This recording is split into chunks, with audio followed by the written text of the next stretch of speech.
You're listening to the Men's Mental Health Podcast, The Man Hug.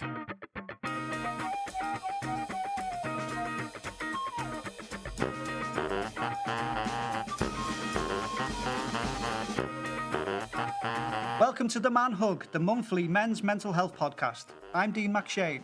I'm Dan Cooper. I'm Ian Pearce-Hayes. And I'm Conleth Kelly. Each month we will discuss a different topic related to men's mental health, which will include a guest speaker who will discuss their own personal story. And each month we will also be showcasing an organisation or charity within the Merseyside area who work within mental health to help build your signposting skills.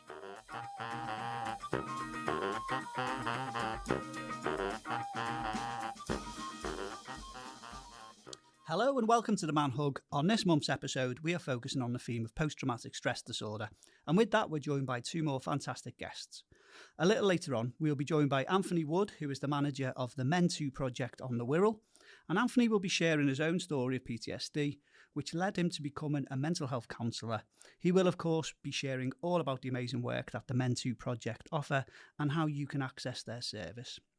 Our first guest is Jeff Russell, who is a former police officer who is now shining a spotlight on complex PTSD by sharing his own story. So, Jeff, a huge welcome to the Man Hug. Thank you very much. Thank you so much for joining us. I know you've travelled all the way to get here, so we're honoured to have you. It's You're amazing. welcome. You're welcome. So, how we always start with every episode is just getting the guests. Tell us a little bit about yourself, really. Okay, so I'm Jeff Russell. I am a retired police officer. That's not the be all and end all of the story, trust me. I've done 23 years with Essex Police, which obviously brought all of its own challenges. I was what I call ill health retired from that with complex PTSD. So I've got quite a bit of an interesting. I think I've got quite a bit of an interesting story in that my trauma goes back to childhood. Mm-hmm. So when I was a kid growing up, we didn't have. I grew up in London.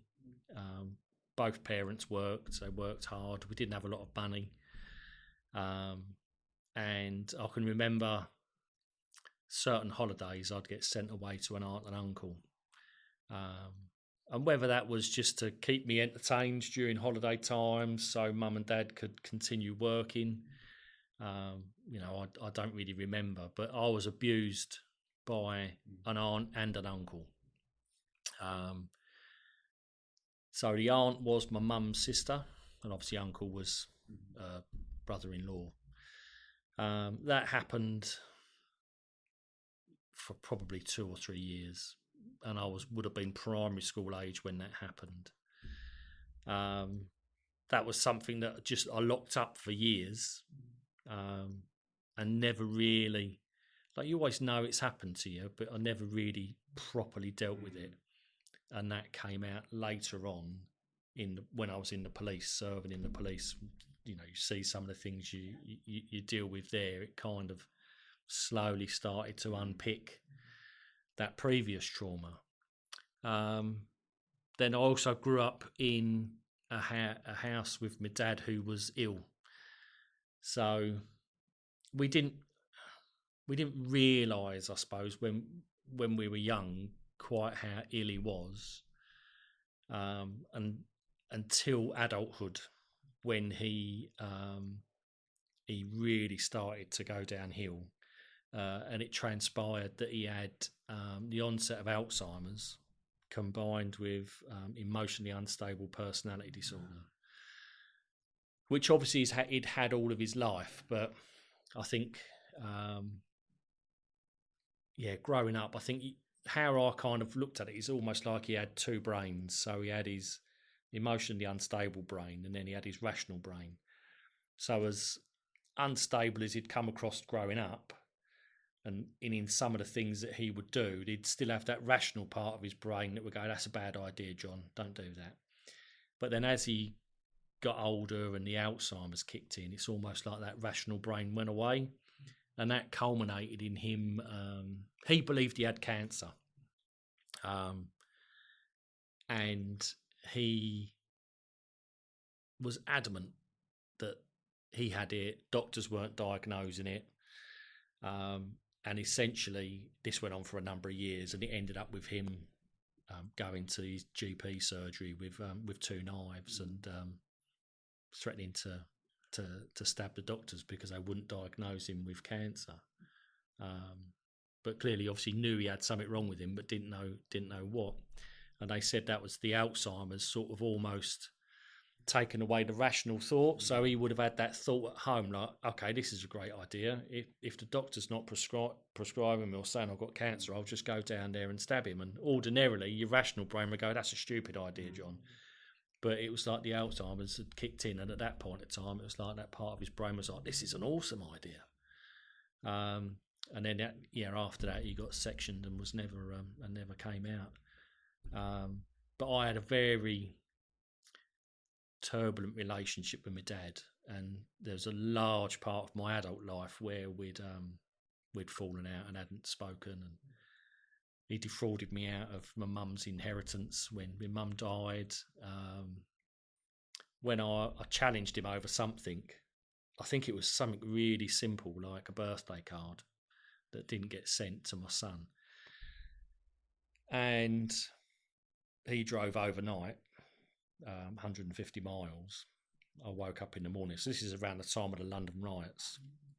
So all your home counties forces were being used to patch holes in London, and even go down and join in the riots. So we're working permanent sort of 14, 16 hour days. He couldn't let go of this birthday card thing, and he turned up. I sent him a text message at about 2:00 in the morning when I'd got home, and by 8:00 in the morning he was sat on the doorstep waiting for me, and I opened the door and he jumped up and tried to strangle me, and that was a big fallout then. And thereafter he repeatedly contacted the police, told them I was a corrupt cop,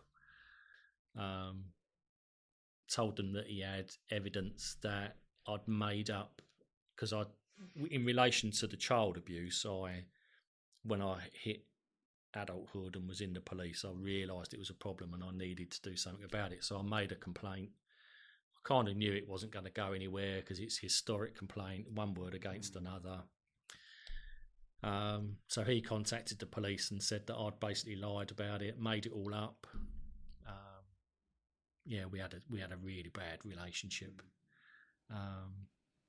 And then obviously in the police, like, you just, and I'm sure you guys are probably aware because you've all got involvement in the emergency service. I think you're related to nursing, so you're aware that you just see stuff on a daily basis, and while some stuff's really funny and kind of gets you through, a lot of it's really, really grim and dark. And I think basically what happened is there was just that amalgamation of having the childhood trauma, growing up with dad, moving into adulthood with him just being very controlling, coercive, joining the police, incident after incident after incident, and eventually it just became too much to bear, really. And it kind of, one day, it's that straw that broke the camel's back, and kind of all came falling down around me. But so that's like your overview. So just on that then, so when you realise things were getting too much, what was the kind of things you were noticing within yourself, on a day-to-day basis? So big things for me was mood swings. So I would have anger for a reason that I didn't understand, and I could lose my temper over something really stupid. So, and you can't normalise it in the police because you'll be dealing with stuff, and you stay really calm. Incidents like people someone's got a knife, and he's out in the town, he's threatening to stab people. You roll up to that and you're really calm. I used to deal with it. It was never a problem. Arrest them, take away, do all the paperwork, everything to do with it. It was never an issue. But doing up my shoelaces, if my shoelaces didn't do up first time, I'd take them off and they'd take a flying lesson. they were like the sort of first things really. But initially you just think, oh, this is just the pressure of the job. This is just sort of how that goes really. Then it was kind of one of the things that I never really associated with at the time, but now it's, I'm very aware of it. Is when I go into a room, I scan the room. Like everywhere I am and every person that comes into a room, I'm scanning people. And it's like, who's my threat? So which people are my threat? How do I take that person out if they end up getting violent with me? And it's just a programming thing. You just sit there and you're just working through all this in your mind. Like super hyper vigilant. Like I know people go, oh yeah, hyper vigilant. And I think hypervigilant isn't a word to describe it. Like, there's got to be a more sort of aggressive word for it. It's just never switching off. So that then rolled over eventually into, I just won't go out, because when I do go out, I'm hypervigilant and I can't switch off. And I'm looking at, I'd walk to the supermarket, there'd be people, you think, oh, they're on the nick.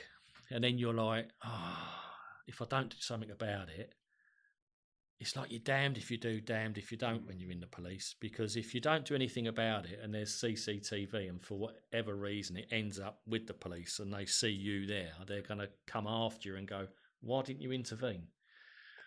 And then if you do intervene, and then your mates who have to come out and help you out are always like, why did you intervene?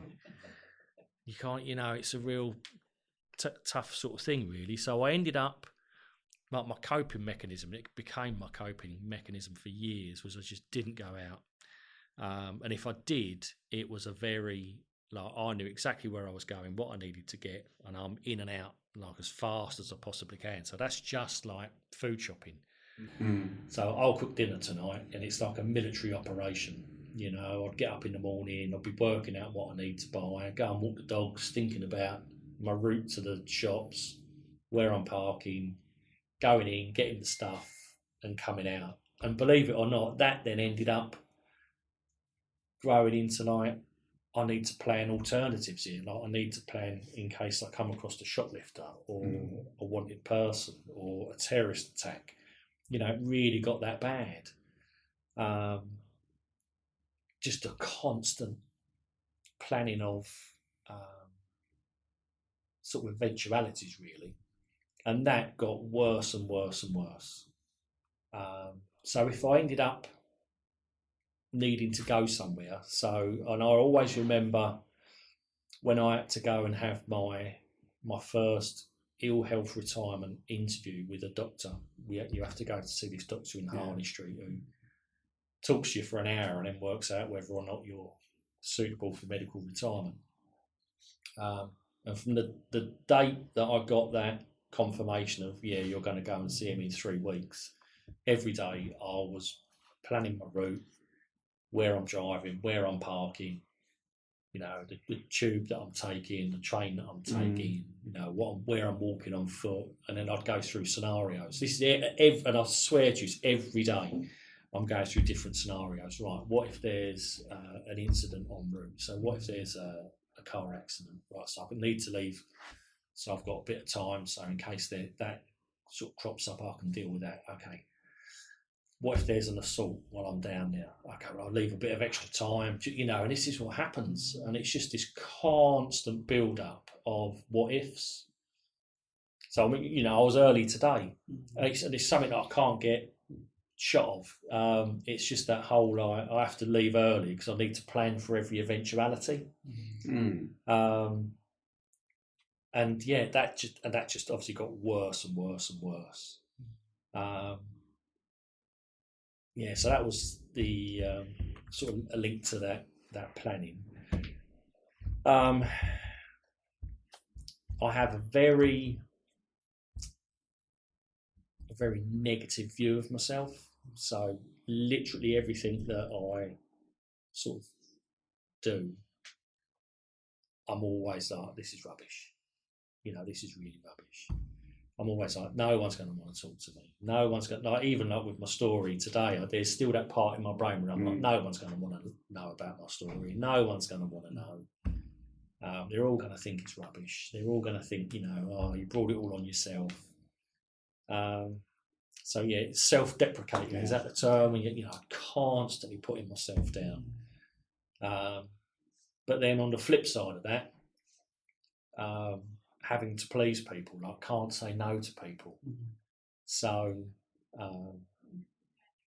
yeah, people will just go, oh, can you do X, Y, and Z for me? And I'm like, okay, I'll find time, I'll fit that in, and I'll do that. At the expense of trying to fit in time for myself. And that's a huge thing. That's a huge thing for me. But they're all things that I'm kind of. I'll never say, oh, they're all things that I've learned how to deal with, because I think it's just that with something like PTSD or complex PTSD, I think it's about learning how you deal with that on a daily basis, and celebrating your small wins. So Jeff, when you got the diagnosis, was it kind of a light bulb moment, or was you in denial of it, or what was that process like? So I remember I was having. So, okay, let me go back a little bit. I remember being at work, and I can remember my sergeant. He was a lovely fella, and I remember him saying to me, "Just one day you come out of it." So I think you're probably close to medical retirement. And I was a bit like, what? You know, I don't think so. You know, red-blooded alpha male, big bad, I could deal with it, you know, broad shoulders, take it on the chin. And there was just things that he was saying, and he said, maybe you should just consider it, Jeff. Maybe you should just have a think about it. And I thought, no, that's not me. And time, you know, a few months passed, and inevitably I ended up going off sick again with stress and anxiety, depression. And the occupational health department was like, okay, because I'd had EMDR before, I'd had counselling before, and they were like, okay, we think you need to do another course of EMDR. And I went off, started having EMDR, and I remember talking to the lady, Hannah, her name was, and just sort of saying, yeah, it definitely sounds like you've got complex PTSD, and just having that chat with her. And one day she said to me, well, what do you want? Do you want medical retirement? And I was like, I don't know, I think so. And I think I was fighting it so much, but like Hannah rationalised it and kind of said it's all right, like if you're medical retirement, like you're not a failure.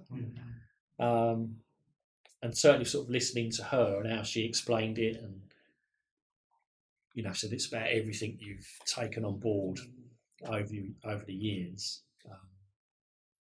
And she ended up writing a letter to the police saying he's not right. This is what I think he's got. She said, I can't diagnose him with it, but he screams that he's got complex PTSD. And that process got started. And I can remember going for my ill health retirement interview with this doctor, like I say, in Harley Street.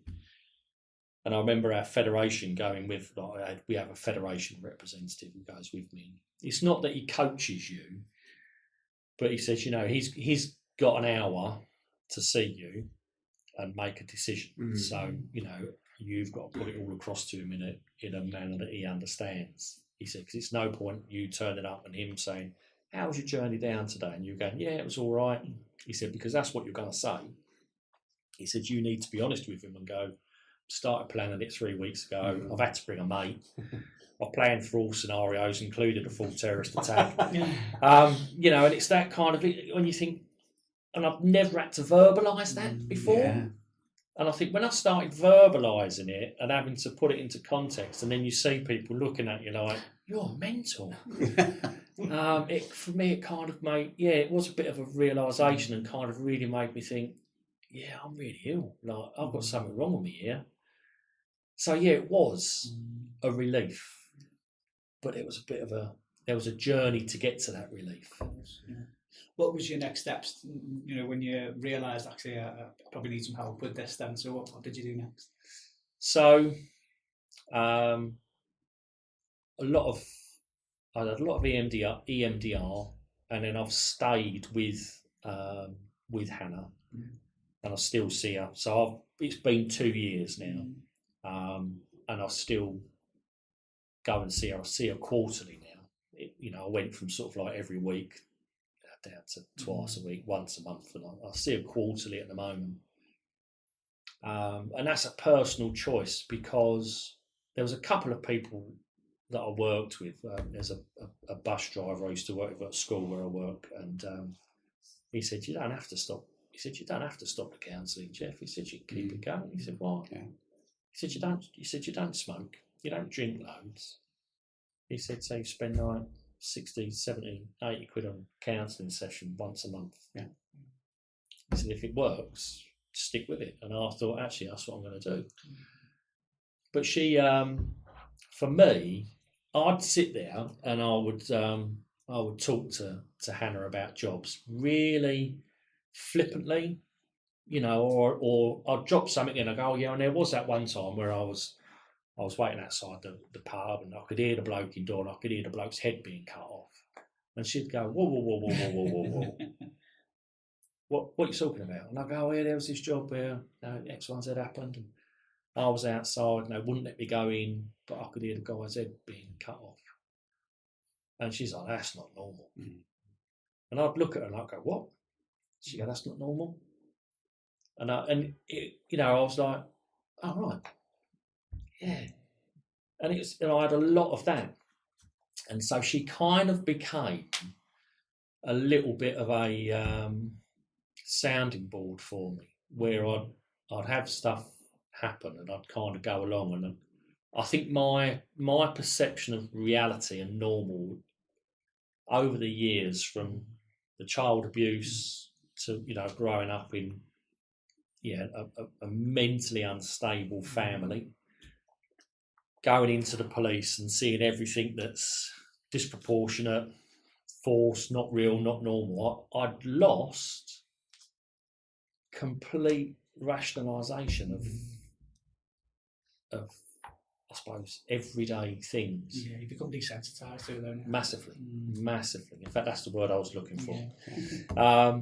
And so she became very good for me, just going, and I can remember, just running stuff by her and giving her an example, going, "Is that normal?" And she'd look at me and she'd go, "Do you think that's normal?" And I'd go, "No." And she'd go, "Yeah, you're right, it's not." And then we'd break it down and kind of work through it. I'd become completely oblivious to what was and what wasn't. I think to a certain degree you have to become like that to do the job, otherwise you wouldn't last 5 minutes, would you? But obviously some of the things you've just expressed there, to just not think at that time when it happened to seek counselling at that point, you probably got a bit too deep into desensitised and everything. And I think so. One of the big things that I wanted to talk about today was about the importance of speaking to people. So there are other things that I've done, and we can come back to that. But so throughout my career in policing, I've had a lot of counselling and different therapies.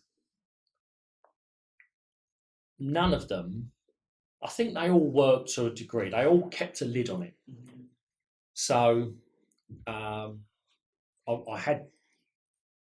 Only way I can term it is just counselling, and I don't mean that in a negative way. But I went to see a counsellor, typical talking therapy, discussing stuff, and stuff like that kind of kept a lid on it. But then inevitably wounds opened up with different jobs you go to and incidents you're exposed to. Go and have a bit more counselling.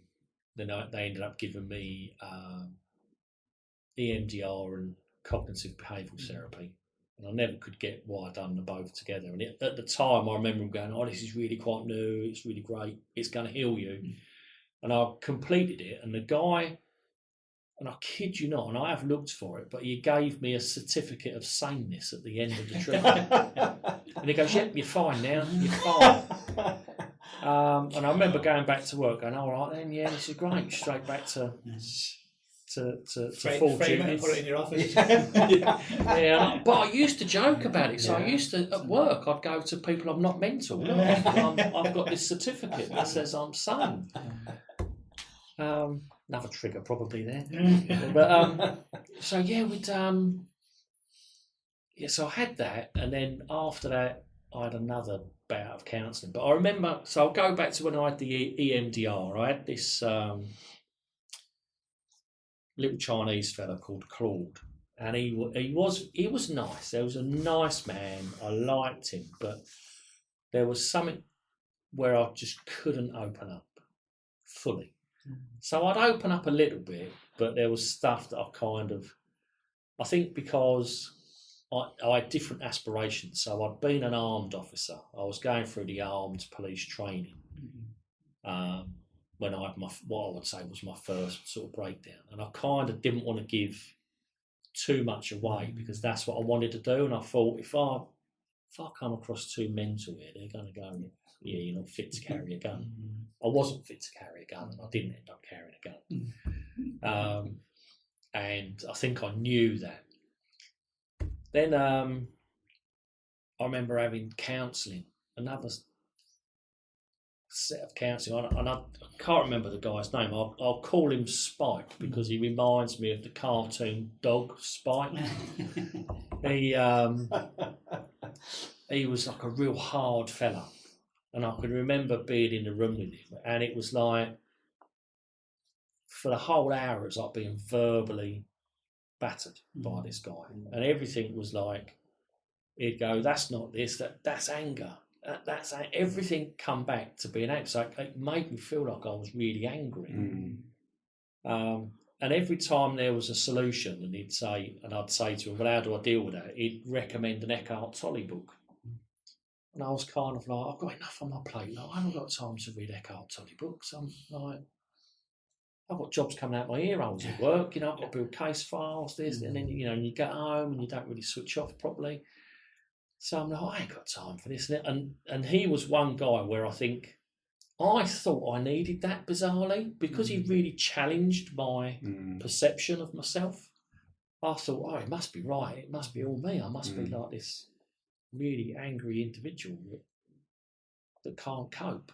And then I suppose it was a couple of years after that I had a major fall, and we started the ill health retirement procedure. And I remember they booked me in for EMDR, and I can remember sitting outside the office of Hannah's office about to go in, and I was just thinking, don't be a woman, please don't be a woman.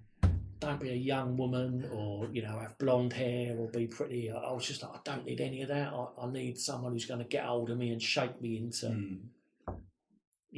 I felt like I needed someone to physically shake me and almost shake me into saneness. I don't like that word, but that's what I kind of my perception was. And so I walk in and I see Hannah, and she's young, she's blonde. And I was thinking, this, and I thought, this ain't going to happen, this ain't going to work out. And within a couple of sessions, I can't use this word enough, safe. So all of you have gone, yeah. Well, for me, I was like, safe means I'm weak. But she gave me that feeling of safety, and I just poured everything out.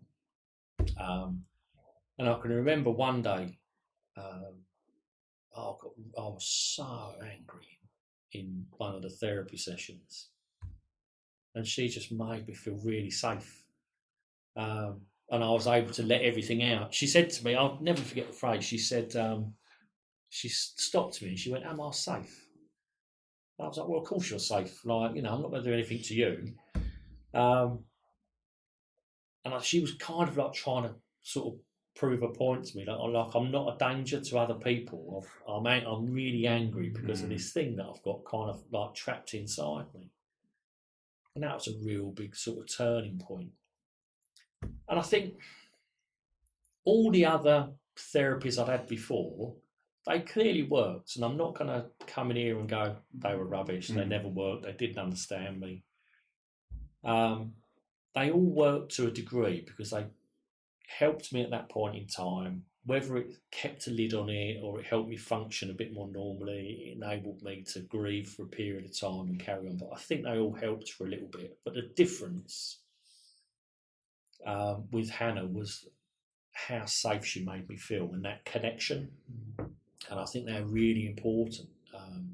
Just on that, because I think that's really interesting. We've covered this quite a bit on the Man Hug, but how important was it for you to find the right thing for you? Because I think we've had a lot of men, for example, who've maybe said, I've tried CBT, it's rubbish, it wasn't for me, and then didn't do anything else. Yeah. So how important was it for you to be persistent, I guess, and carry on trying until you found that right thing for you? So at that point in time, not important. At that point in time, I was counselling is rubbish, CBT was rubbish, EMDR rubbish.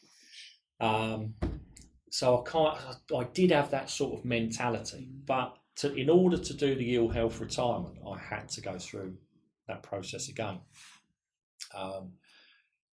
And I mean, thank God for Hannah, because she unlocked something, and now I look at that and think it's really important. I think this is part of the reason why I kind of want to do podcasts and want to speak to people, because if you've had it once, don't judge it on that once, because it's much like, I suppose for a bloke, I suppose it might be like walking into a pub. You walk into a pub and you go, I don't like it in here. A bloke will walk out the pub and he'll go and find another pub, and he might have to go in, 4 or 5 pubs before he finds a pub that he's like, I like this pub. What, counselling's no different. Sometimes you could walk into a pub. You sent me a couple of great recommendations. You can walk into a pub and go, this is really nice, and be happy as Larry, and everything's fine. But sometimes it don't work out that way, does it? Sometimes I think you've got to put yourself out there, and you've got to try different therapies. And I will say the word therapies. I think, because I'd like to talk about hobbies as well, and other things that I do to kind of heal myself. But in terms of therapy, I do think, for me, and what I had with Hannah was she educated me about what was wrong with me, but done it in a way that didn't make me self-deprecate even more. There was always an explanation. So there was always like, well, you're hypervigilant because as a child, 2 people that you should have trusted, an aunt and an uncle, violated you. So so you have no trust, and that no trust has then gone through life, and then you've had the troubles with your dad, trust, and then you've got into the police, and you put yourself on offer, trust again. So she was going, it's no wonder that you have sort of some of these thoughts and feelings. So then it almost become a complete re-education of who I am, why I'm the way I am, and so on. But and just on that, I just got to say, because I am really chuffed, right? When I went for my ill health retirement, and I spoke to you briefly, and I said about the planning and all the rest of it, what it took to get me there. And my mate had to come along, and I'm with my mate. My mate, me and Gus can take out all terrorists. Like, this is fine. We can do this. If this happens, like, we've got this. He kind of gives me that sort of that feeling of safety. Yeah, and for a man, I really know, for a man to bark on about safety and go, I need to feel safe here. That's a big thing, because most most blokes see that as weakness. So yeah, I had that going for the old ill health retirement. And that was the last big journey I ever done. And I had to do it with Gus, you know, and all the planning and all the rest of it. And for sure, when I booked him to do this podcast, you know, I've been planning coming down, but nowhere near as much. And I came down on my own using public transport. So that's a massive difference for me in, you know, and the only time I got a bit anxious, I think, was when I got on the train at Euston to come here, and the train wasn't moving. I got a little bit overwhelmed because I was getting hot, and I'd sat in someone's seat, and they were like, "You're in my seat," and I'm like, "Am I?" I was like, I don't need this. But, and then, but once the train got moving, I was fine. So yeah, you know, there is progress. Yeah, there is progress. That's what I want to say as well, because I want to hear more about it really. But so after your medical retirement, you then retrained and qualified in tree surgery and bushcraft. Yeah. So, and you now work as a groundskeeper at school, and you've started your own bushcraft school.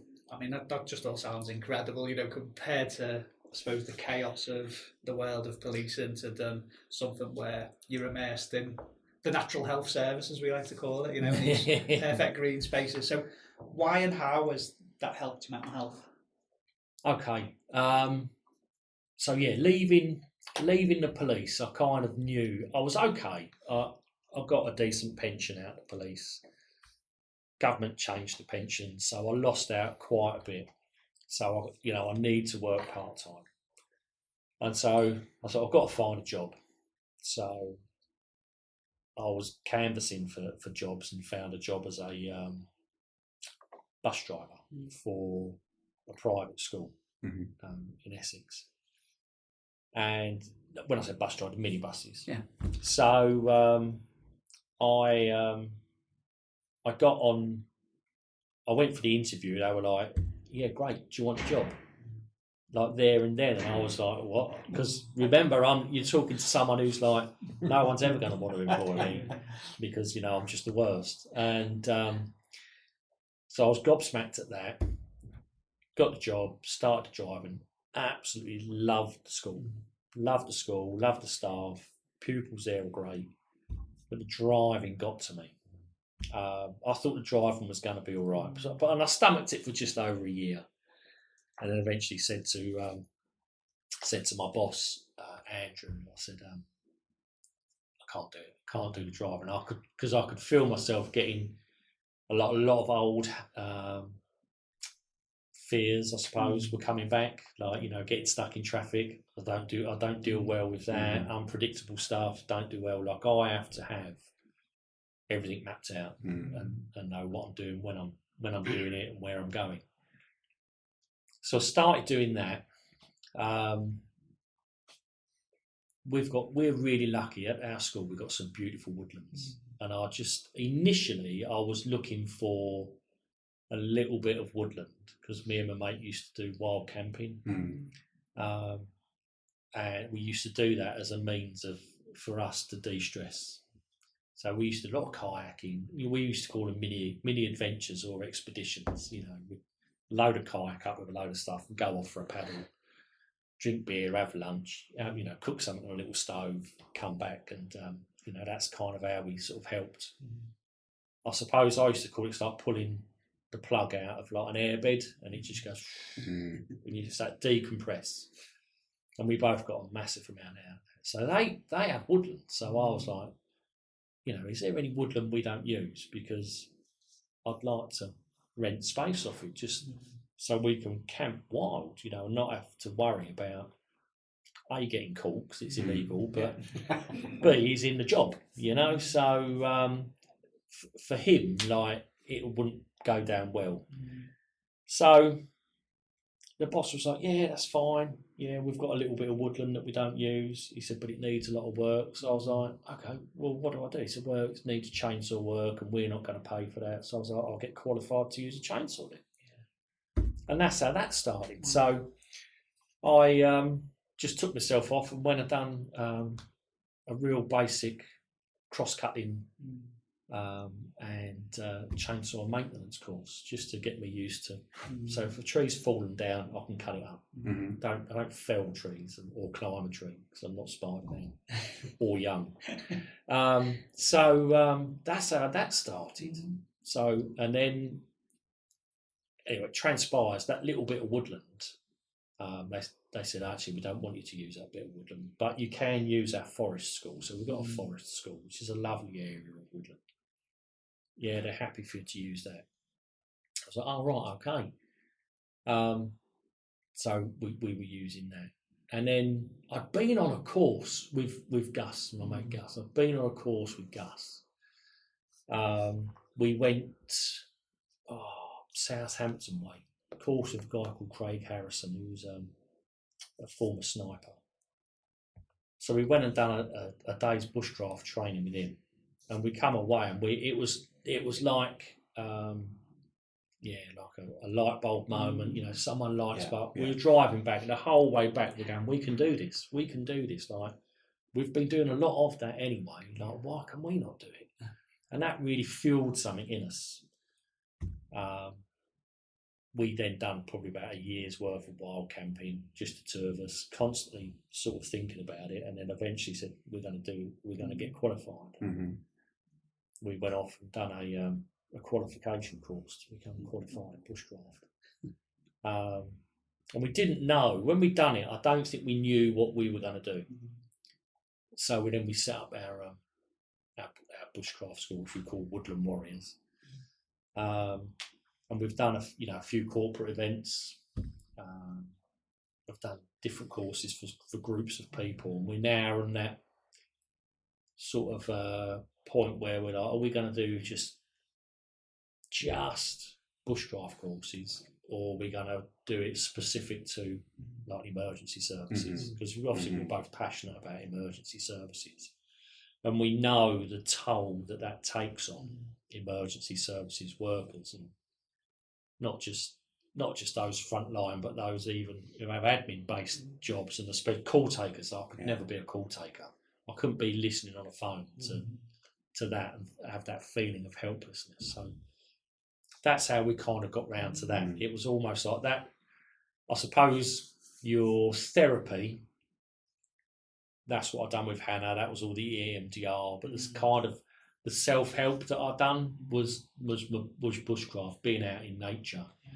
And I've always said, I've always been into things like fishing, and I never used to go fishing to catch the fish. I used to go to just watch the float. Yeah. It's being mindful, isn't it? Yeah. Just watch the float. Catching the fish was a bit of a bonus. And then just like being at one in nature. Like, I can remember sitting in a swim and a rat just being at the end of the thing, just looking at me, like waiting for me. And then I start feeding the rat, and I'm just like, this is wonderful. Like I'm not seeing it as a horrible thing you don't want in your house, and you don't want it in your house. If it was in my house, it'd be a different kettle of fish. But when you're out and you're in nature, it was a really wonderful moment, and I kind of started to, that connection was making me feel really good. Yes. And I think the bushcraft really amplifies that.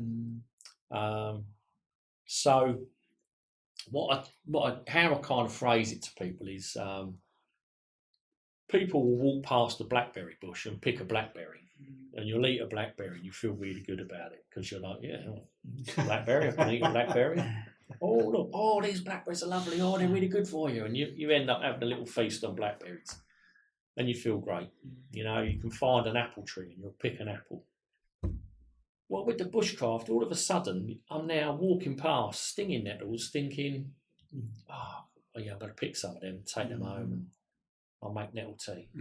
Or I'm going to use the seeds to put in some bread and make some bread with the net. And it just goes on, and then you kind of start looking at plants and weeds in a completely different way. And so now when I walk my dog, I was, Sunday, walking with the missus, we took the dogs for a little walk, and I come across, we call them pineapple weeds, because the top of the weed is a tiny little yellow thing. Looks like a pineapple. And I was like, she's like, what? Like, loser? It's pineapple. Smell it. She's like, yeah, so she's totally uninterested. I'm chomping on this weed. But that gives me a massive amount of satisfaction. You know, because sometimes you go into nature and you're like, I need to see, you know, it's almost like I need to see nature because we're quite impatient, I think, especially if you're in emergency services. You haven't got time for stuff to sort of happen. And you're like, oh, I need to see a bird. Where's an owl? Where's a deer? You know, I need to see it. But bushcraft kind of gives you that ability to really slow down. And then you just find stuff that makes you feel really happy. And I think when you're finding plants that people just walk past and you're able to pick it and go, I know this is really good for me, and then use it, it makes me feel so good. Yeah, we call it the Natural Health Service, don't we? Yeah, it's a form of not heard of that. Yeah, there's a really good book called The Natural Health Service, which I think she was a consultant who devised it, which is really good. But it brings in elements of ecotherapy, which is everything you're saying there. You know how just being mindful in green spaces, how incredible it is. For There's times in our house, like, you know, we actually, wife and I, where we sit, sometimes it's like we're catatonic, we're zoned out because we've got a willow tree right at the back and it's a windy day and we're just watching it. We're just like, you know, like stoned out of our heads or something like that, and it's just like that. And it is lovely because, like, you know, we said before, whenever I go running or cycling, I don't have headphones in. I don't do it anymore. I listen, see, you know, just see what's all around me, and it's just picking those things up. It's gorgeous. Yeah. Have you chaps got any questions before we finish off? Jeff? You? No, I mean, just what a beautiful story, I think, just from, but particularly because you've been the front line in terms of, you said, carrying guns or not carrying guns, but, you know, that, and then even in terms of the bushcraft, you're then saying I wanted the buzzsaw, I wanted to chop wood and stuff, but then as you said, picking the flower and stuff, and I guess for me, it's that whole thing. What I'd be interested in is how would you see, because I think there's still often that we pay lip service to that. We used to have a preceptorship in nursing. It's that you know, you've had something traumatic and then you just sort of talk about it. It's like a tick box that you've actually done. And I just think, God, you know, you've obviously needed deep-seated complex problems, you know, from a young age when you shouldn't, you know, have to face any of that. So really deep-seated trauma. I'm feeling cold, just sort of, you know, your story. But what's amazing, one, hands up to Hannah, because she thinks she's been, you know, initially you were very reluctant, weren't you, in terms of, oh God, no, she's nothing that I need, but actually she's managed to unpick. And I loved your idea of actually having that choice and finding someone that works for you. So absolutely amazing. But I guess then it's that the therapy in terms of actually going out that's really made you whole again. Because I always think, we've said it here, and this has been a big part of it for me personally, it's that we're social animals, you know, we're part of nature, and it's sometimes we don't, it's just accepting that and then appreciating it and appreciating those, giving yourself time to sit in and stuff there. So the question I was going to ask is, what would you, you know, for you in terms of all of the different things that you've done, would you say to your younger self in terms of, rather than having to go through all that trauma of, you know, of trying to find an answer and stuff like that, what would you, you know, what would you say to that younger self in terms of... So this is, so my younger self would have said, tell my mum about being abused. So my mum died, I was 26 when mum died. And the reason I never told her was because the relationship was quite domestic between mum and dad. So dad was a very, you know, was a big lad. I'd never seen him be like physical to my mum, but it was like that threat of it. So I remember him cutting the telephone line one day when she wanted to phone her family for support. You know, I'd witnessed lots of rage in him to do with her family. I also knew that my dad was a very capable violent man. So like I said, I never really saw him dish out a lot of violence, but I knew he was very capable of it. He was a hard man. So I didn't tell my mum because he would have killed my uncle. And there's no qualms about that. I have no doubts about that. That's what he would have done. And my mum would then have been ostracised by her family, so my mum would have had no support. So that's why I never said anything. And I look back now and I think I wish I had. I wish I'd said something, because I made, and this is thanks to therapy and thanks to Hannah, but I made decisions as a kid that an adult would have had difficulty making, and I made the wrong decision. So I would say, I would have spoken out and then accepted. But you made the right decision for you at that time. Well, this is it. Yeah, this is it. Yeah, you have to think about what's right at the time, because also in a weird way, as challenging as it was living with my dad, like all I had to really worry about was the grief from him, because he did kind of have this bubble around us where no one could get to us. So in a bizarre way, it made you feel safe, because no one else, he was never going to let anyone else get to you. And if someone had, he was, they were going to get it. So it was a real bizarre sort of thing to grow up with, really. But, what'd you do? I mean, in the end, when I did tell him, he ended up, he invited my uncle down for dinner. So the uncle that had abused me, but this is what I say, he wasn't right. His mental health had gone that much, but he ended up inviting him down for dinner and saying, "No, I believe you. I think Jeff's made it all up." And so, I can't. That was too much trauma. Even though you're not kind of involved in it, but just the thought of what going from as a kid believing that it'd kill him, and even as an adult thinking because as an adult, I'm like, if he kills him now, that's not a me decision. That's a him decision. But I'm telling my parent now of what's happened. And then getting that reaction, you're like, it's not good. Jeff, I want to thank you so much for sharing your story. Honestly, it's been so powerful, and it's lovely to hear how well you're doing now and how great things are going. So, for anyone who wants to find out a bit more, it's woodlandwarriors.co.uk, isn't it? That's the one, yeah. woodlandwarriors.co.uk. So we've got our courses on there. People can book to come along. Or speak to us about personal. We do parties as well for kids and stuff like that. So check it out and follow them on the Instagram as well to have a little look what they're doing there. But once again, we just can't thank you enough. Honestly, it's been so insightful, and say for every man that comes on and shares their story with us, we know it can go a long way in helping other men as well. So thank you so much. No, you're welcome. Thank you. Thank you. Thanks for having me. Oh, cheers. So we're going to have a very short break, and then we, the hosts, will be discussing this month's theme.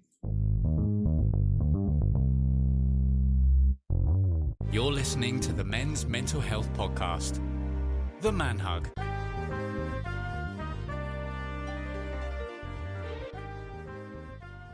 Okay, so today we're talking about PTSD and complex PTSD, what they are, how they differ, how common they are in the UK, and what's happening in the brain. So first, what is PTSD? Well, post-traumatic stress disorder is a mental health condition that you can develop after someone experiences or witnesses a traumatic event. Anything from a serious accident to assault, violence, or sudden loss. People with PTSD often have three main types of symptoms, which are re-experiencing the trauma, almost like flashbacks or nightmares, avoidance, where they steer clear of reminders, and a constant sense of threat, feeling on edge or hypervigilant. Now, complex PTSD, often called C-PTSD, is related but different. It includes all of the core PTSD symptoms, but it adds something more. It usually develops after prolonged or repeated trauma, such as ongoing abuse, neglect, or coercive relationships. On top of PTSD symptoms, people with C-PTSD often experience things such as difficulty regulating emotions, so a negative sense of self like shame or feeling damaged, and ongoing difficulties with relationships. A simple way to think about it is PTSD is about a fear memory that won't switch off. And complex PTSD is that, and long-term changes in how someone sees themselves and relates to others. So let's look briefly at how common it is in the UK. Recent NHS data suggests around 6% of adults in England screened positive for PTSD in 23 to 24, and more broadly, it's estimated about 1 in 10 people in the UK will experience PTSD at some point in their lives, and roughly 4 in 100 people are affected at any given time. Now, rates tend to be higher in younger adults and in women, although it can affect anyone, and it's worth noting that complex PTSD isn't always counted separately, so many of those figures are likely to be included in those of PTSD. Now let's turn to the brain, because PTSD isn't just psychological, it's biological too. Trauma actually changes the brain's neurotransmitters, which are the chemicals responsible for communication between brain cells. So here are the key ones. Serotonin, which helps regulate mood and sleep, is often reduced, contributing to anxiety, low mood, and emotional numbness. Norepinephrine, a stress and alertness chemical, is often increased, which drives that constant feeling of being on edge or unsafe. And cortisol, our main stress hormone, becomes dysregulated, meaning the body's stress system doesn't switch off properly. There are also changes in dopamine, glutamate, and GABA, which together affect our memory, fear processing, and the ability to calm the nervous system. The result is that the brain becomes wired for survival mode, so even when the danger is past. So a useful way to describe this is the brain's accelerator is stuck on, driving fear and alertness while the brakes aren't working as well, making it hard to feel safe again. Yes, so to wrap it up, PTSD and complex PTSD both stem from trauma, but complex PTSD reflects deeper long-term impacts, particularly on identity and relationships. And importantly, these aren't just psychological reactions. They involve real, measurable changes in the brain's chemistry and stress systems. Conleth, what is the treatment for PTSD? Right, the treatment. So, treatment for PTSD. So, what has been discussed about is around the EMDR therapy, and it's one of the most widely used and evidence-based treatments for trauma and PTSD. So, EDMR, what does that actually mean? It means eye movement desensitization and reprocessing. So, basically, at its core, it's a structured psychological therapy designed to help people process traumatic memories so they no longer are as distressing or overwhelming. But how does it work, Conleth? You say. Well, the basic idea, seriously, is it's around when something traumatic happens, the brain sometimes actually fail to properly process the actual experience. Instead of becoming a normal memory stored in the past, the experience gets stuck in raw emotional form. That's what actually the symptoms like flashbacks, anxiety, and constantly being on edge. EMDR helps the brain essentially finish the processing of that job. So here's basically what typically happens during an actual session. The therapist will ask the person to briefly bring a traumatic experience, traumatic memory to actual mind, including images, thoughts, and feelings connected to it. At the same time, the person engages in something called bilateral stimulation. Usually, an example could be something like moving your eyes side to side or following taps or sounds that alternate from the right to the left. And this might actually look unusual, but it's actually a key part of the therapy.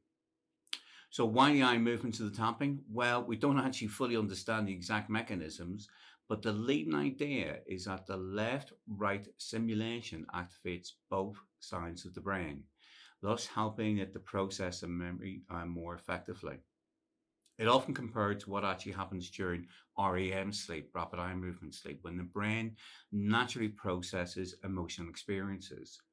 Over repeated cycles, the memory actually becomes less vivid, less emotionally charged, and more clearly recognized as something that happened in the past, not something that's actually happening right now. Importantly, EMDR doesn't erase the memory, it just reduces its emotional intensity. Another key point of EMDR is less talking about it in detail compared to the traditional therapy. Instead of analyzing the trauma for long periods, the focus is on activating the memory briefly while the brain reprocesses it. In terms of effectiveness, in the UK, EMDR is recognised by the NHS and also the National Institute of Clinical Excellence, who sets the standards, the guidelines for the NHS as for first line for PTSD, alongside trauma-focused CBT. It's specifically used for both PTSD and complex PTSD, and has strong evidence base around different populations. So basically, to sum up, EMDR is a therapy that actually helps the brain unstick traumatic memories by combining memory recall with rhythmic side-to-side stimulation. The results is that the memory that once triggered the intense fear or distress becomes integrated, calmer, and more manageable. So in a nutshell, EMDR actually helps the brain to do what it couldn't do at the time of the trauma. Process the experience properly so it finally feels that it belongs in the past. Beautiful. I guess listening to Jeff's story, and I guess there's like a double whammy there, and I like that distinction in terms of the complex PTSD and PTSD, and I think as all of us are involved with the podcast as nurses and our experiences, and he'd said about the emergency services, and I just look back at my own career, having just recently retired, and I guess there is that I guess what I would call ghosts. We have that ghosts of those traumatic moments in time. I worked in A&E for 12 years, and I know there are ghosts of different experiences. Yes, like Jeff, you're trained in terms of your response. So I dealt with a lot of, so the area that I specialised in was around cardiac arrest. And I felt very skilled in terms of actually, and I would lead the cardiac arrest when someone's actually been brought in dead, if you like, and that resuscitation. And I would often lead in those situations. And I was actually okay in terms of dealing with the death. What I found, I think, in terms of traumatic is often the families' responses to that. If they'd been involved in the cardiac arrest, we would really encourage them to be involved still and the cardiac arrest situation would be dealt with in that sense as well. And often they were better cardiac arrests because the family had been involved right from the outset. They were involved in terms of the decision making, what was going on, and it was managed. But what I found in my own experiences is that it's dealing with the responses from that I knew felt that I was shying away from. And what Jeff said then about that desensitization means that, I just knew for me that I was, and I just felt, I guess, that I'd been wrung out in a sense, that I didn't have that resilience and that, not compassion, but that I weep at the silliest things in terms of old TVs and stuff, and I just realised that, and almost like an emotional wreck. And I think the point I'm trying to make is that we pay lip service. We have preceptorship as nursing, is that it's about finding a relationship where you can talk about those sort of traumatic events. And certainly in A&E, if there was anything that was seen, it was a young person. You would then have that debriefing where you would talk about it. And I've been involved in terms of that debrief, and it was always really helpful in terms of that. But the thing that Jeff really hit the nerve for me is that I actually think, yes, that's important, and sometimes it is just paying lip service. The key thing, and what I think Jeff, has really found out, is that for you, that personal outlet that allows you to become whole. And he, through all that double whammy, that complex PTSD, as well as, his own career, but the early abuse that he was, no one should be subject to. He's actually part of that process, a constant process about healing and being part of nature. And I think that's just so important in terms of whatever it is, it's finding that niche. And I just think he's absolutely right in terms of finding it. It's lovely that he's found that in terms of nature, in terms of that giving back. And it's that constant thing about finding purpose and just being comfortable. I think in that is really we still have those ghosts. I can still remember a 15-year-old girl that came in after a conversation and an argument with her dad. She then went upstairs, put the tie around her robe she was in a dressing gown. She then hung herself on a bed. Her dad thought there was something wrong a bit later on, went up there, and she came in. I can still hear his anguish and howls of Amy. She died. I can still see the ligature marks around her neck.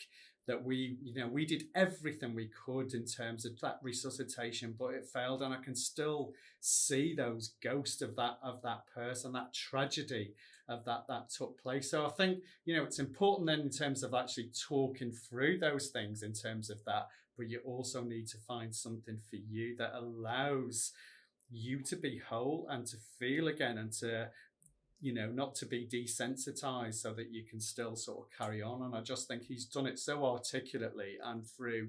I can only imagine the trauma and the anguish that he's been through. But he was smiling all the way through there. I saw him in the canteen. And I thought, I wonder if that's our guest. He was sat there, he had his back to the wall, but he was just smiling. He just had this whole, this is a nice chap. And I just think to all his story and what he's showed and told and where he is now, and I think he's a living lesson really in terms of how we can be whole and how we can be better. And I think that's just dead important, I think, from today. Yeah, he was an amazing guest, Jeff. I mean, like you say, great story, and I think people listening to the podcast can learn so much from his experience, and like Ian just said, the way he's dealt with that experience. I was just going to mention a little bit about the difference, or slight difference, between immediate onset and delayed onset PTSD. So I suppose it's all driven by the trauma that you've been exposed to. More regularly in practice, I see patients come in with more delayed onset. So like Jeff, perhaps trauma occurred many decades ago that has been suppressed for some reason, but they've grown into adulthood and found the difficulties in dealing with life really, and those coping mechanisms may turn into addictive behaviours, or and certain substance abuse problems, or just withdrawing from society, like Jeff articulated earlier on, and feelings of worthlessness and difficulty to integrate into society. So just in practice, that they're a lot of the time the patients that may arrive with a little bit of what they'll say, I've never quite felt normal. I've always felt quite anxious about everything, felt depressed. And I suppose anybody who's seeing patients regularly, if you feel that there is an element of previous trauma, then always have in the back of your mind, this sounds like, if it sounds like PTSD and there's that history, then refer on to the mental health services and get a formal diagnosis for that person, because until they get that formal diagnosis, they're going to be bouncing around from one depression diagnosis to an anxiety diagnosis on this antidepressant, on that antidepressant, and none of them are ever working. It's because they're being misdiagnosed. So if you listen to the podcast today, take on board the signs and obviously the clinical history that you take from your patient is so invaluable, and if there is that previous early life trauma, then we should always be thinking about that onward referral pathway. A little bit about PTSD in cancer patients. So around 20-30% of people who have survived cancer go on to have PTSD, because I suppose in their own way they feel like perhaps they've cheated death, and the anxiety and the flashbacks that they get from the perhaps the treatment that they had, and how well that made them feel, or the fear of that the cancer coming back.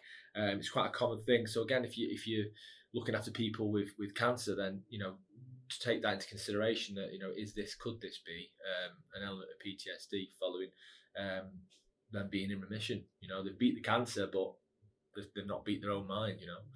And then just going back to something Jeff said about the fact that he still regularly has counselling, and although we've talked about EMDR and we talked about CBT, he found just that regular sort of speaking to somebody and offloading and talking about the horrendous experiences he's had in his career and obviously from his childhood. He doesn't drink, he doesn't smoke, so why not spend that money that he saves from not doing those things on counselling once a month? And that just made me think in the moment of that you can almost look at counselling as a bit of a gym membership for your mind. People pay for a gym membership to go and keep their body fit and healthy and go on the treadmill and do weights and whatnot to improve them physically and mentally to a certain degree. But, you know, perhaps instead of seeing counselling as something that I'd only go to if I'm really going mad, we should change our mindset, much the same as the Americans. I hate to say it. One thing I think they do have right is that they will regularly seek counselling support, just to keep them on that sort of straight and narrow of mental wellness and mindfulness. And I think if you're willing to pay £50 a month for a gym membership that you're never going to use, then why don't, if you're struggling with your mental health, reinvest that money into your mind instead of your body? And that's that's me done. Great advice to finish off.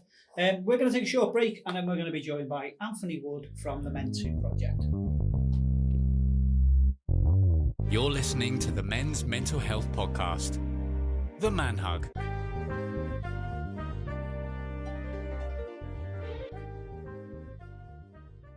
Okay, it's this part of the Man Hug where we shine a spotlight on a local charity or organisation.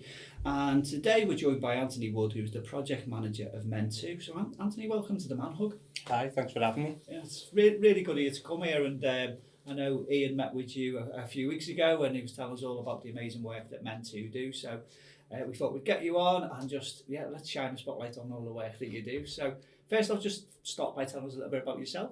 My name's Anthony. I'm a Men2 project manager.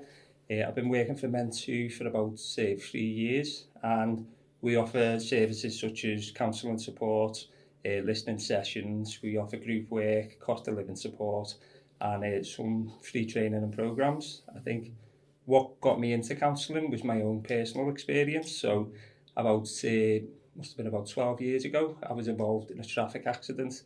And at that time, I didn't know anything about mental health or anything about counselling services. And I was going through a bit of PTSD, so the doctors diagnosed me and they suggested counselling. And at the time, I was kind of typical bloke mentality of, what's talking about my problems going to do? It's not going to help me. And then I gave it a go, and after 10 sessions, I just felt so much lighter. I could see the benefits, and because of my accident, I had to go to a sit-down job. And when I was thinking about what I could do for a sit-down job, it led me to studying counselling for 5 years and becoming qualified. So. Wow, that's incredible. So obviously for this podcast, we're doing it on the theme of post-traumatic stress disorder. So in terms of your own experience, when you look back at that now, how do you sort of describe what happened to you? I think it wasn't as much the traumatic event. I think it was just adapting to life afterwards, because I've got ADHD, so I find it hard to keep still. I was very active and I was involved in lots of physical sports like boxing, rugby, and it was almost a place where I could socialise as well. And when I had my accident and I was told that, I couldn't do all them things, it kind of took away a big part of my life. So I'd say I was struggling afterwards more than the traumatic event. I did see specialists to try EDMR, and I think it's my learning style as well, which is important when you work with clients, is just to figure out their learning style, their background, and how they like to talk about traumatic events. And I think in my case, when I did try EDMR, and again it relates back to my learning styles, I talked through it like it was a cartoon, and I think that kind of took away all the graphics, and that really helped. And it was the same with I used to tell my mum loads of facts, and my mum used to think, how do you know all these facts? Where'd you get them from? I said, The Simpsons. And in all honesty, I learned more from The Simpsons than I did from school. And then I realised that was a really good way of me learning. So when I actually studied counselling, all the the theories and things that I had to learn, I found an app, and it basically made it into a cartoon. So it was more kind of interactive. So I didn't, because my attention span, it's if I'm watching something and I'm getting a little bit bored because I'm listening too long, it switches me off. Whereas if I'm watching a cartoon, even though it's educational and I'm learning, because it's a cartoon, I kind of learn more off it. So I think one of the main factors that I always kind of start with person-centered therapy is just getting to know the client and how they learn, how they, had that experience, and what's going to work for them as well. So yeah, that's brilliant, and I think because of your own lived experience, you know that there's not one therapy suits all, is there? And it's about, as you say, it's about finding that one. So I think that's really powerful because you're able to use your own experience with the men that you work with. Yeah, definitely, and I think that's what we kind of put into these group work is it's always different sessions. Some of it's focused on mental health support, personal development, but some of it's focused on creativity. So one of our projects was to recycle, printers, computers, things like that, and make them into robots. But before we did that, we designed a character based on our lived experience. So what we struggle with, any neurodiverse experience, things, even parenting.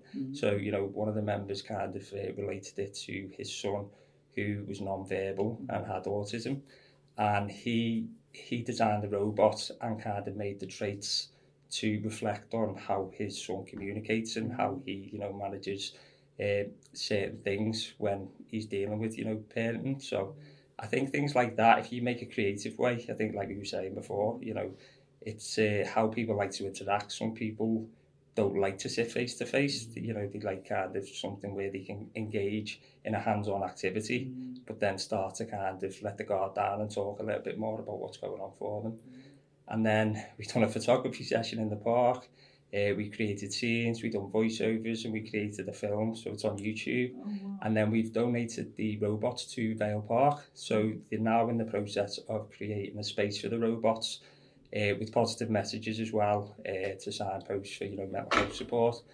And the whole project was just it's exactly what I was talking about when you use creativity to talk about problems or certain things that you might be struggling with. So that's amazing. How do you find it with men that come to the group in terms of them opening up to you because you're able to share your own experience? Is that kind of a beneficial tool that you have? Yeah, I mean, I can empathise, but obviously, everyone's different in how they experience things, so it's what they've been through. But I think the main part of Men Too and the group work is the ground rules. So I kind of say that when I'm working with clients as well as with counselling, there's no magic wand to kind of take all your problems away and, it's going to fix everything. It's just a safe space to talk and feel heard. And I think that's what we do in the group as well. So certain ground rules like one singer, one song. So if somebody's having a check-in and they're talking about how they're feeling, nobody's going to cut you off. No one's going to try and give you solutions or advice, because I don't know about you, but sometimes I'll speak to family members or friends and they seem to know all the answers and say, oh, you need to do this, you need to do that. And if it was as simple as that, I'm pretty sure I would have done it. So it's just as simple as that, just a safe space to open up, talk about what you're going through. Obviously, we do offer one-to-one support at the end if anybody needs, safeguarding or they need to be signposted to further services. But yeah, I'd say it's the environment and the ground rules that make Men Too and the groups, so powerful. Yeah. And it's a safe space where, men encourage other men, whether they're checking in and, they're kind of struggling with certain things, or they're checking in really positive because they made loads of progress. It's just all about empowerment. Amazing. So when did it all begin, Men Too? How long have you been operating? So we have been supporting men since 2016, because Web, our sister charity, so they support women and children, and then it was more apparent around that time that men needed support, and there was lack of services at the time. So I think they were supporting men from 2016, and it was 2019 that they opened up as a registered charity and become a little bit more independent. Yeah. So. Amazing.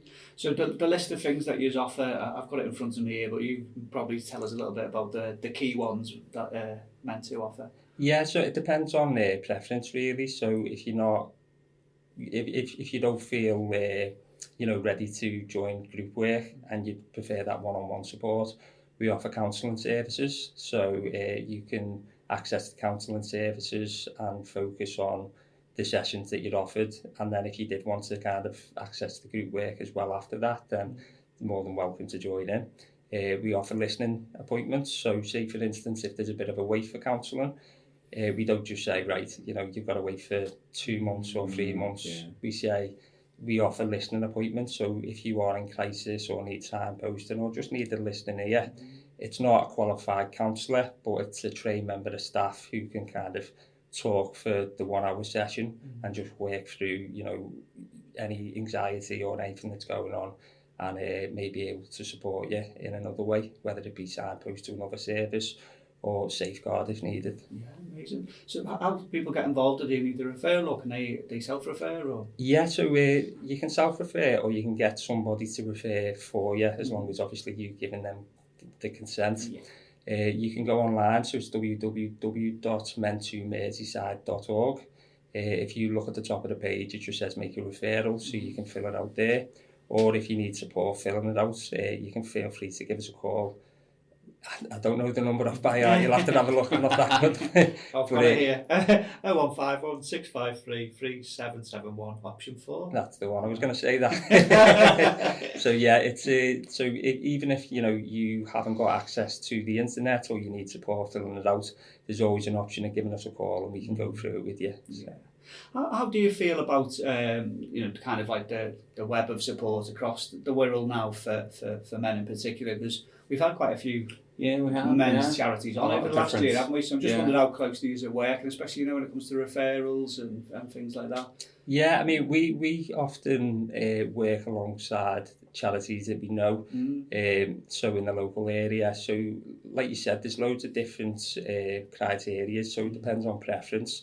Because you know, people can get involved in physical exercise, so that might be their style, where they go to an exercise class and, you know, they're able to talk, or creative sessions. So loads of different groups or loads of different services out there, depending on, you know, your preference really, and, you know, what you're into. So some people do like to come to the sessions and just have a check-in and have that safe space to talk, and you know, other people like to be active and get out there, so the walk and talk sessions. We do facilitate a lot of that, but obviously because we're running 2 groups at the moment, we're limited to kind of how often we can do it. So yeah, of course, yeah, amazing. And in terms of like numbers, how many sort of like men are you seeing at the moment? So due to the size of the room, we have capacity of around 15 men, but we're normally full every week, so it's great to see. And it's great to see like-minded men just coming to the room, respecting the ground rules, and, you know, creating that bond as well and social belonging. So whether it's you've come to support yourself with mental health or social isolation, there's loads of different factors. But, you know, it's great to see a bunch of men just kind of taking the masks off as they enter the door, welcoming anybody who's new to the group, and just support each other in, you know, a safe environment as well, with the ground rules being in place. So. Yeah, that's incredible. Sadly, it's something we have to talk about with all the charities and organisations, but funding and things like this. So, if there's anyone listening who can help, you know, do you look for fundraisers and for people to you know, raise some funds for you? Is that way? Yeah, definitely. Yes. So we're always looking for fundraising, and we're always looking for ways to create, you know, funds for the charity, because obviously it's a free service, you know, open to the public, but, you know, we do need them funds ourselves, you know, to run the services. And we offer snacks as well, so, you know, drinks and snacks for each of the groups. So we're actually classed as a warm hub as well, so anybody can come and knock at the door and just grab a hot drink or something to eat. So I'd say it's really important to carry on the services, because I think we do a really good job of that. But obviously, you know, we do need them funding. So if anybody does want to donate, or they do want to kind of propose a way of fundraising, then it's always welcome. That would be brilliant. Anyone fancy jumping out of a plane, or, you know, get Dan on the case. Yeah, where's our Dan? Dan, our other co-host, he's done all kinds. Walked up the big one in Blackpool, didn't he? And he's abseiled down Anfield and stuff. But yeah, these are the kinds of ideas that people, you know, if you're doing any kind of fundraising and you're big events, marathons and things, do think of these charities and projects, because, you know, it's, as you just said, it's much needed, and there's overheads and a lot of costs to these things to make it free for people to be accessible, isn't it?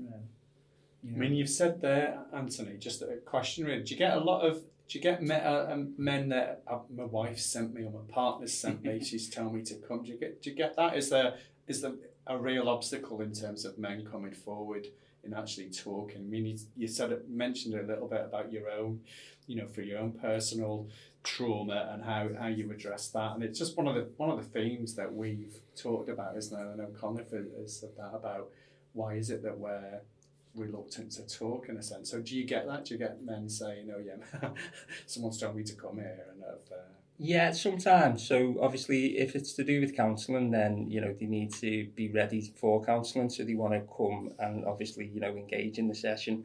And as a counsellor myself, I find that's quite hard with the young people sometimes. So that's why I introduce things like games. You know, as soon as you play a game with a young person, it's a therapeutic game as well, so it asks therapeutic questions, and it's a way of just getting them engaged. And then it's amazing what, you know, a few questions, what comes out of that. So they start kind of opening up. And it's similar when men walk through the door, they don't know what to expect. But it's kind of permission given when they see other men doing it. So when they see such a large group and men just opening up and being totally honest about how they're feeling and what they're going through, I think it's it can ease people in really easy when when they walk through the door, because that can be the biggest step to take. And obviously, you know, the most, I'd say, you know, you can be really anxious coming into a new service, not knowing what to expect. So I'd say what helps with that is just seeing other men do it and, you know, joining in and being part of that group. But one of the beauties that you said there earlier was your sister group, like, you know, the women's group in particular.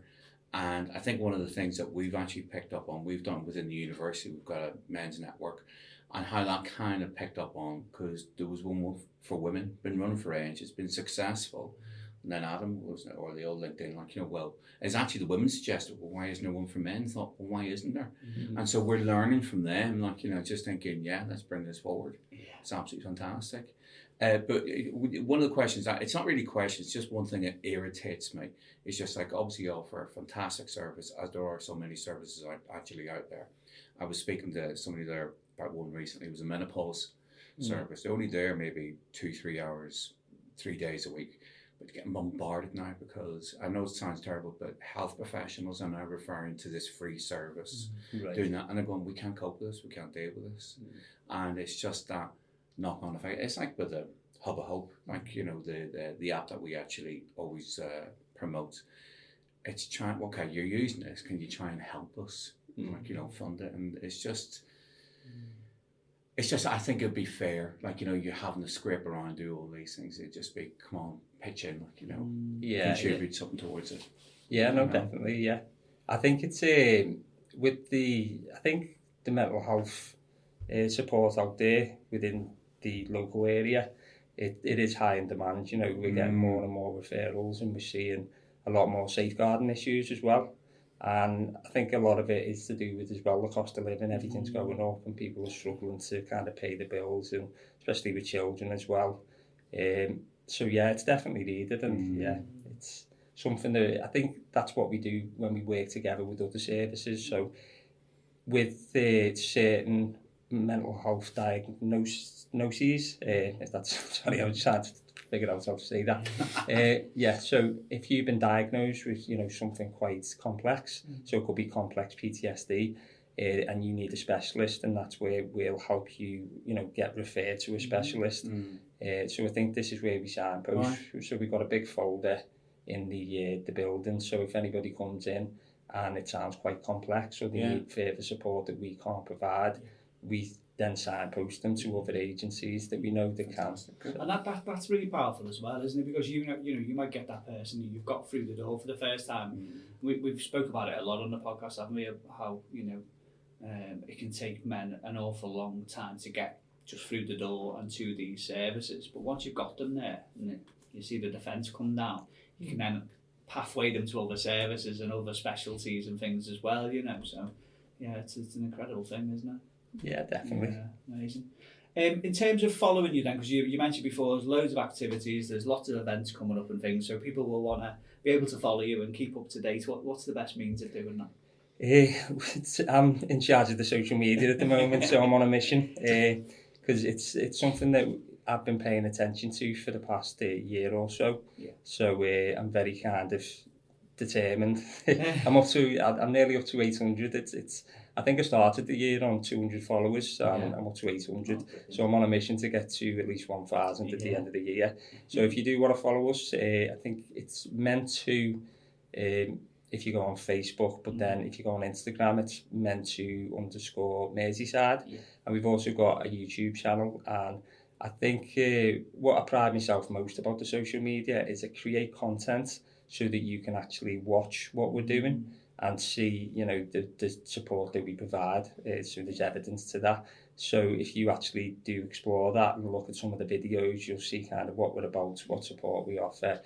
And it's just a great way to kind of ease your mind, I suppose, if you don't know what to expect. So I think that's where I make sure that, you know, we keep it updated and we show what we're about as well. So brilliant. I found that myself. I looked at, you know, the Instagram and I thought it's really inviting. You know, I think, you know, if you're a man who's a bit worried about, you know, accessing the service and there's those kind of natural anxieties about it, I think your social media is amazing. It looks really inviting. You know, I was like, oh, I want to come on to this. You know, it's got that kind of vibe too. So yeah, brilliant. Yeah, it takes a lot of time. It's worth it. But I think one thing that we do explain as well on some of the videos that we post in the welcome sessions as well is that we always have your consent to take photos. So I don't want anybody kind of coming to Men2 feeling like they have to get in the photos. Some men prefer not to. So we always ask you that before you join so that we know who to get into the photos and, you know, who to either tell them to make them aware we're about to take a photo, or if they know that there's a photo being took, then they'll take a step out. So it's always optional. So I don't want people going onto the social media thinking, oh, I don't want to be in any videos or any photos. So yeah, it's good that we make sure that we, you know, get the consent before we use anybody's photo and things. And one big final plug for the website then. So again, if you know people want to refer or they want to look at the service, what's the website? So it's www.men2merseyside.org, and like I said, there's a referral page at the top if you click on that, and you can self-refer or refer yourself. There's loads of other links on there as well, so you know it does explain some of the training that we provide throughout the year, obviously depending on funding, but we run programs such as trauma, bereavement and loss, which is a 6-week program. We do confidence and self-esteem, co-parenting, and sometimes we're always coming up with different ideas as well, so if there's anything new, we'll always update it. It's the first group I've seen. We've had, Ian's been keeping account of how many groups and projects we've had. We're over 50, aren't we? Oh, yeah. But you're the first one I've seen that offers grandparents groups. Yeah. And I love that. That's a brilliant idea. That's a new one. So we run that every Thursday, and it's a new group. So we're just building the group at the moment, but it's lovely to provide that support. So it's a mixed group as well. But it's just open for grandparents who may take a lot of responsibility when they're doing the school runs, you know, looking after the kids over the summer holidays, because it can be really hard for parents as well when they have to work and then they've got kids off for 6 weeks and they don't know what to do. So it's just about providing a safe space for grandparents as well. Well done. Yeah, such a good idea. And we do sometimes we'll do school visits, so we provide support for men over the age of 18, but sometimes we'll go to colleges and schools just to promote mental health and just do a little talk about what it's all about.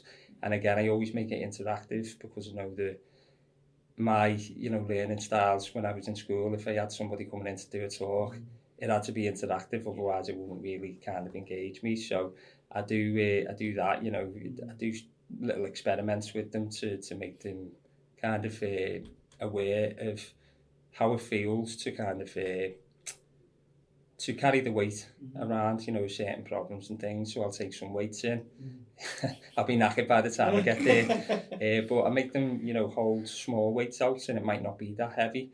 And then I'll start giving them kind of, you know, certain scenarios and just kind of giving them that awareness that it might not be heavy when you start, but if you carry on carrying more weight and you're not speaking to people, you just, you know, have your arms carrying the weight, then eventually it will get heavy and things like that. I might not have explained it too good then, but yeah, things like that I come up with ideas of how to engage with young people but keep them entertained and obviously you know promote that awareness as well in a fun way. Amazing. Well, keep up the good work. It's such an amazing place, and obviously we're hoping that, you know, this enhances people's signposting knowledge and they're aware of it and that. But I want to thank you as well for sharing your own experience. You know, it's always really powerful when we hear someone has gone through something so traumatic, but now helping other people as well. You know, what a rewarding life you've now got out there and doing that. You know, it's incredible, mate. Yeah, amazing. But I'd say thanks so much for coming on and just carry on this amazing work that you're doing. It's incredible. Yeah, no, thank you, and thanks for having me. And again, the podcast is brilliant as well to promoting. Yeah. So thanks for having me. Brilliant. Oh, thanks so much, Anthony. Thank you. If you or anybody else you know is struggling with their mental health, visit hubofhope.co.uk or download the app today and find local and national mental health support. Thanks for listening to The Man Hug. Please make sure that you come and follow us on Instagram. It's @The Man Hug. You can also do a search for us on TikTok and YouTube.